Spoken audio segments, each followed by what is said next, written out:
ফুটবলের মহারণে আবারও বাজল আর্জেন্টিনার বিজয়রথ। এক হালি গোল হজম করে মাথা নিচু করে মাঠ ছাড়ল চিরপ্রতিদ্বন্দ্বী ব্রাজিল। বুয়েন্স আয়ার্সের স্টাডিও মাস মনুমেন্টালে যেন একচেটিয়া দাপট ছিল আলবিসেলেস্তেদের। লাতিন ফুটবলের উত্তেজনাময় জমজমাট এক রাত। মাত্র একটি পয়েন্ট পেলেই হতো, কিন্তু বিশ্ব চ্যাম্পিয়নরা এসেছে জয়ের নেশায়। মেসি লাউতারোকে ছাড়াই মাঠে নেমে ব্রাজিলকে গুনে গুনে দিল এক হালি গোল। প্রথমার্ধেই ৩ গোল, এরপর দ্বিতীয়ার্ধে বদলি হিসেবে নামা সিমিওনের গোল যেন শেষ ব্রেক ঠুকে দেয় সেলেসাওদের কফিনে। এই ঈদে জামা জুতো অ্যাক্সেসরিজের ডিসকাউন্ট। ব্রাজিল শুধু দেখেছে, দেখেই গিয়েছে, ফেরাতে পারেনি ম্যাচ। এর আগে প্রথমার্ধে আর্জেন্টিনার হয়ে গোলের দেখা পান হুলিয়ান আলভারেস, এনজো ফার্নান্দেজ এবং ম্যাক অ্যালিস্টার। যদিও প্রথমার্ধে এক গোল দিয়ে ম্যাচে ফেরার কিছুটা ইঙ্গিত দিয়েছিল ব্রাজিল।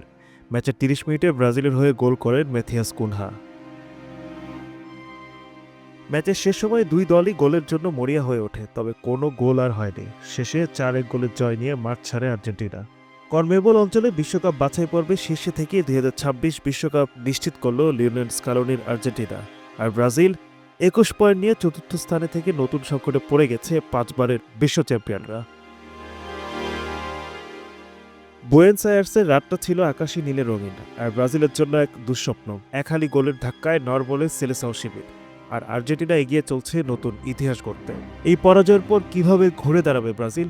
হয়তো আবারও দুই চিরপ্রতিদ্বন্দ্বী লড়াই দেখতে মুখিয়ে থাকবে পুরো বিশ্ব। Adnan Delwar, NTV online.